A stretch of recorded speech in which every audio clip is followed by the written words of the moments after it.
बेटा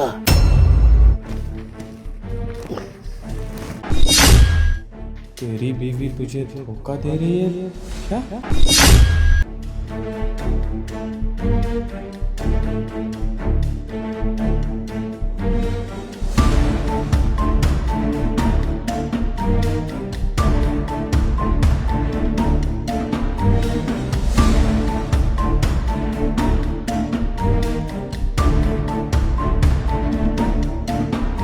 चलता हूँ मैं ऊपर, तुम अपना ध्यान रखना, ठीक है? हाँ, तुम भी अपना ध्यान रखना, ठीक है?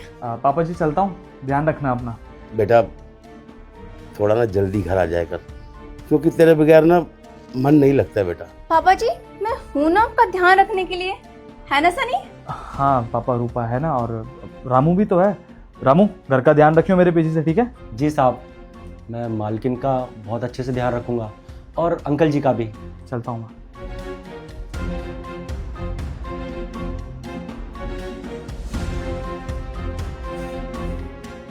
क्या हो बुड्ढे, अपने बेटे की बहुत याद आ रही है जो उसे जल्दी बुलाने के लिए कह रहा था। हम तेरा अच्छे से ख्याल नहीं रखते क्या?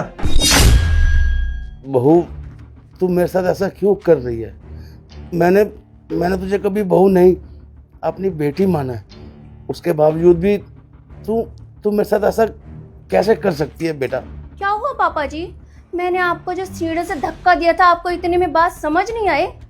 ज्यादा ना चूट चपाट किया ना, और बेटी की ना बहुत याद आ रही है। मैं करवाती हूँ ना आपकी खातिरदारी।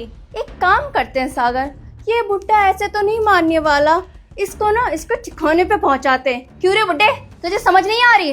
अपनी औकात में रहकर और अपने बेटे को ना एक भी वर्ड तूने बोला ना, अभी तो बस सीढ़ियों से धक्का दिया है। कहीं ऐसा ना हो तेरी ना आरती ऊपर उठ जाए। समझ आई मेरी बात? अबे ओ बुड्ढे, ये तेरी ना कोई बहू नहीं है, आई बात समझ में? प्यार करते हैं हम एक दूसरे से, और मैं भी यहाँ पर कोई नौकर नहीं हूँ। वो तो सिर्फ इसकी वजह से यहाँ पर हूँ। और एक बार ये सारी प्रॉपर्टी तेरे बेटे के नाम हो जाए, उसके बाद ये तेरे बेटे से डिवोर्स ले लेगी और एलिमनी के नाम पर ये सारी प्रॉपर्टी, ये घर सब अपने नाम पे करवा लेगी। उसके बाद तेरा पत्ता साफ, और हम दोनों इस घर में ऐश करेंगे।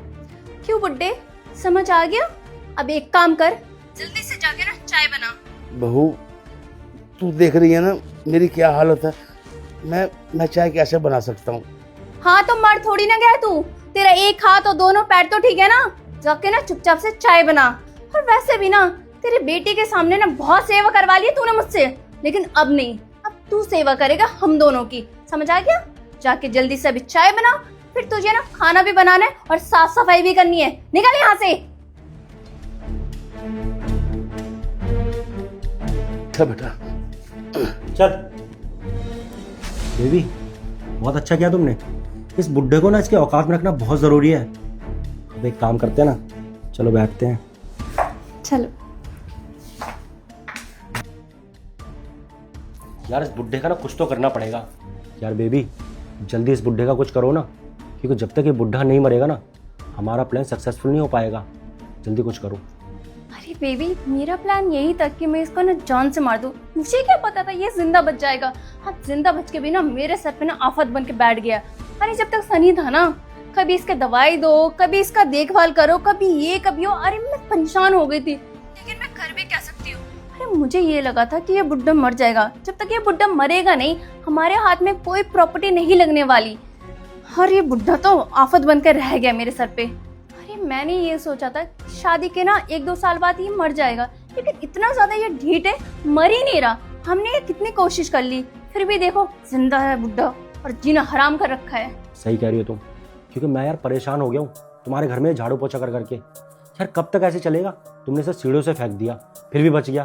यार कुछ ऐसा करती ना जिससे वहीं कभी मर जाता।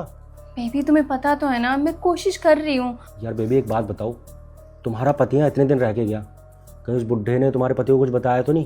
कहीं तुम्हारे पति को हमारे बीच के बारे में कुछ पता तो नहीं चला ना? देख लो, अगर उस बुड्ढे ने तुम्हारे पति को कुछ भी बता दिया होगा ना, तो हमारे इतने दिन की मेहनत ना सारी बेकार हो जाएगी। और मैं यहाँ इतने दिन से नौकर बन के तुम्हारे आगे पीछे घूम रहा हूँ, तुम्हारी सेवा कर रहा हूँ, तुम्हारे बुड्ढे उस ससुर की सेवा कर रहा हूँ। यार मैं पागल नहीं हूँ, आई बात समझ में? सिर्फ तुमसे प्यार करता हूँ, इसलिए ये सब कर रहा हूँ। और बस तुमने मुझे बोल रखा है कि जल्दी तुम अपने पति को डिवोर्स देकर ये सारी प्रॉपर्टी अपने नाम करवा लोगी। बस इसी लालच से तुम्हारे साथ टिका हुआ हूँ कि मेरे घर वाले ना बहुत दिन से मुझे बोल रहे हैं शादी कर ले, शादी कर ले। पर यार तो मैं तुमसे करता हूँ ना, इसीलिए बस यार देखो, जितना जल्दी हो सके ना इस बुड्ढे का कुछ ना कुछ करो। तुम ना टेंशन बिल्कुल भी मत लो, इसको ना अच्छे से डरा धमका के रखा है मैंने। और वैसे भी इसका बेटा आके 1 महीना रहा, इसने कुछ नहीं बताया। और मैं तो यही कोशिश कर रही हूँ कि ये बुढ़ा मर जाए, लेकिन मर ही नहीं रहा। और मैं तो ये सोच रही हूँ कि इसके बेटे को कुछ हो जाए। उसके बेटे को भी कुछ नहीं हो रहा, सदमे के मारे ना ये भी मर जाएगा, फिर हमारा काम ना आसान हो जाएगा। एक काम करते हैं, क्यों ना वैष्णो देवी के मंदिर चलते हैं और इसको ना ऊपर से गिरा दूंगी धक्का मार के। इसके बेटे को ना ये लगेगा कि ये ना फिसल गया, हमारे ऊपर भी नाम नहीं आएगा और इसका काम भी तमाम हो जाएगा। हाँ यार, मेरे दिमाग में ये आइडिया क्यों नहीं आया? तो बहुत अच्छा सोचा तुमने। एक काम करते हैं, इस बुड्ढे को ना मना लेते हैं और इसको वैष्णो देवी लेके चलते हैं। वहाँ पे ये साइड में चलेगा, वहाँ पे तो खाई भी है, और इसका पैर फिसल जाएगा, धक्का दे देंगे इसको, इसका काम तमाम, और हमारे ऊपर किसी को शक भी नहीं होगा। ये तो बहुत अच्छा आइडिया है। हाँ बिल्कुल सही कह रहे हो तुम। और उसके बाद ना हम दोनों ऐश करेंगे, ऐश। अच्छा, तुम दोनों ने ये तो डिसाइड कर लिया होगा ना कि एलिमनाई में पैसे कितने लोगे दोनों? सनी, तुम यहाँ? तुम तो गए थे ना? चला गया था, लेकिन देखने आया था कि मेरी बीवी मेरे पीठ पीछे क्या करती है। और देखो, पता चल गया कि मेरी बीवी मुझसे कितना प्यार करती है। नहीं सनी, तुम ना गलत समझ रहे हो, ऐसा कुछ भी नहीं है जैसा तुम सोच रहे हो। हाँ साहब, मेम साहब बिल्कुल ठीक कह रही हैं, ऐसा कुछ भी नहीं है। मेम साहब तो बस मुझे ये समझा रही थी कि अंकल जी को दवाई कैसे देनी है, किस टाइम टेबल से उनको खाना खिलाना है, बस वही समझा रही थी। अभी अंकल जी को अंदर आराम करा के आया हूँ मैं। अच्छा, तो तुम लोगों के हिसाब से पापा कमरे में आराम कर रहे हैं, ठीक है? पापा,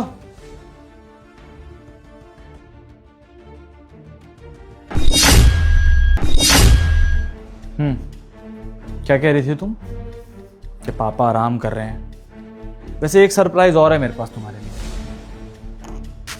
फोन देख रही हो? और जितने भी तुम लोगों ने यहाँ पे बकवास किए ना मेरे पापा के साथ, पापा के जाने के बाद, सब सुना है मैंने फोन पे। और ये सब ना मेरे पापा ने मुझे बताया। तुम्हें क्या लगा था रूपा? तुम मेरे पापा के साथ कुछ भी करोगी, उन्हें सीढ़ियों पे से धक्का दे दोगी, उन्हें मारोगी, पीटोगी, उन्हें टॉर्चर करोगी, कुछ नहीं पता चलेगा मुझे। रूपा, शायद तुम भूल गई कि उनका बेटा कौन है। उनका बेटा एक फौजी है। पता नहीं कितने देशों से लड़ना पड़ता है उनके बेटे को। क्या वो अपने घर में नहीं लड़ सकते? हाँ बताओ, तुमने सोच भी कैसे लिया कि तुम मेरे पापा के साथ इतना कुछ गलत करोगी और मुझे पता तक नहीं चलेगा? अरे मुझे लगा था कि तुम इस घर के बारे में बहुत कुछ सोचती हो, इसलिए तुमने इस नौकर को बुलाया है। और सच बताऊं तो इस नौकर पे भी बहुत भरोसा होने लगा था मुझे लगा था कि सारे काम करता है घर के, बहुत अच्छे से ध्यान रखता है हमारे घर का, लेकिन नहीं, यहाँ तो कुछ और ही खिचड़ी पक रही थी।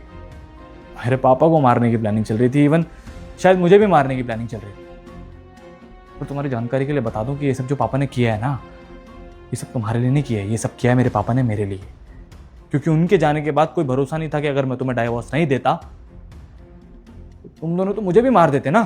तो उन्होंने सिर्फ अपनी जान नहीं बचाई है, साथ में मेरी भी जान बचाई है रूपा। और ये सब जानने के बाद ना, इस घर में तुम्हारे लिए तो कोई जगह नहीं है। तुमसे थोड़ा सा प्यार करता हूँ, शायद अपना परिवार मानता हूँ, इसलिए चुपचाप कह रहा हूँ कि निकल जाओ इस घर से। क्योंकि कॉलोनी में ना सबको पता है कि एक फौजी का घर है। इस घर के बाहर ड्रामे होते हुए ना अच्छे नहीं लगेंगे। चुपचाप निकलो इस घर से। सनी देखो, मैं ना बहक गई थी, मुझसे ना बहुत बड़ी गलती होगी और मैं ना इसको भी छोड़ दूंगी, लेकिन प्लीज़ मुझे तुम मत छोड़ो। देखो मैं कहाँ जाऊँगी, मेरे साथ ऐसा मत करो, मुझे प्लीज़ माफ़ कर दो, मेरे साथ गलती होगी सनी, प्लीज़ माफ़ कर दो। अच्छा, तो तुम बहक गई थी, छोटी बच्ची नहीं हो तुम रूपा। इतने टाइम से ये सब चल रहा है, मुझे इस बारे में कुछ पता ही नहीं है। तो अच्छा, वो मेरे पापा ने आज मुझे सब कुछ बता दिया, सब कुछ क्रिस्टल क्लियर है मेरे सामने। और सच कहूँ रूपा, अगर बात यहाँ सिर्फ मेरी होती ना, तुम मुझे धोखा देती तो शायद मैं तुम्हें 1% माफ़ कर देता, लेकिन यहाँ बात ना मेरे पापा की है। और जो तुमने उनकी हालत की हुई है ना, ये सब देखने के बाद मैं तुम्हें माफ़ नहीं कर सकता। और हाँ, जाते जाते ना तुम्हें एक एडवाइस देना चाहता हूँ, कोर्ट में जाके ना ज़्यादा चू चपड़ मत करना, क्योंकि मेरे जो फ़ोन में है ना कॉल रिकॉर्डिंग होती है, सब रिकॉर्ड किया हुआ है मैंने। तुमने ज़्यादा बकवास की तो एज अ प्रूफ मुझे दिखाना पड़ेगा कि मेरी बीवी मेरे पापा के साथ मेरे साथ क्या करती है, समझी? तो चुपचाप मुझे डाइवोर्स दे देना, जा सकते हो यहाँ से। रूपा मैंने कहा निकलो यहाँ से, क्योंकि मैं तुम्हारे साथ तो कुछ नहीं करूंगा, लेकिन शायद तुम्हारे बॉयफ्रेंड को जान से मार दूं। निकलो। प्लीज़ ऐसा मत करो, मेरी बात सुन लो, प्लीज़ मुझे माफ़ कर दो। निकलो।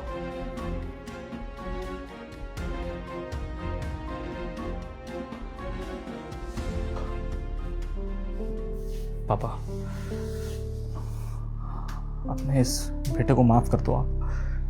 गलती मेरी है पापा। मैं देश की सेवा में इतना बिजी हो गया कि मैंने अपने घर में ध्यान ही नहीं दिया। उसके साथ इतना कुछ कर दिया उसने, और मैं ये नौकरी छोड़ रहा हूँ पापा। आज के बाद मैं सिर्फ अपने पापा का ध्यान रखूंगा। जितनी देश की सेवा करनी थी ना, कर ली। अब आपके लिए भी मेरा कुछ फर्ज है। आज के बाद मैं आपका ध्यान रखूंगा। नहीं करनी मुझे शादी।